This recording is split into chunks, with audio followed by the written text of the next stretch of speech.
D I G traffic police Karachi کی زیر صدارت دفتر ہزا میں ای چالان سسٹم کے حوالے سے ایک اہم اجلاس منعقد ہوا۔ اجلاس میں ٹریفک کے تمام ایس ایس پی صاحبان اور کے نمائندگان نے شرکت کی۔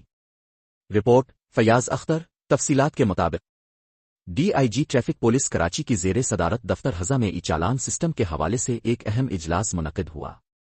اجلاس میں ٹریفک کے تمام ایس ایس پی صاحبان اور کے نمائندگان نے شرکت کی۔ اجلاس کے دوران شہریوں کی جانب سے موصول ہونے والی ای چالان سے متعلق شکایات پر تفصیلی غور کیا گیا۔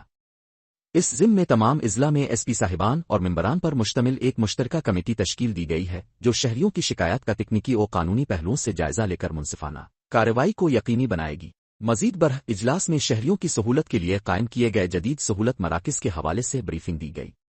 بتایا گیا کہ جدید ٹیکنالوجی کے استعمال سے نہ صرف چالان کے عمل کو شفاف بنایا جا رہا ہے بلکہ شہریوں کو بروقت معلومات کی فراہمی کے لیے سہولت مراکز کو بھی فعال کیا گیا ہے۔ اجلاس کے اختتام پر تمام افسران نے اس عزم کا اظہار کیا کہ شہریوں کی سہولت، ٹریفک نظام کی بہتری اور قانون کی عملداری کے لیے تمام ممکنہ اقدامات جاری رکھے جائیں گے۔ آپ کے سفر میں ہمسفر، کراچی ٹریفک پولیس۔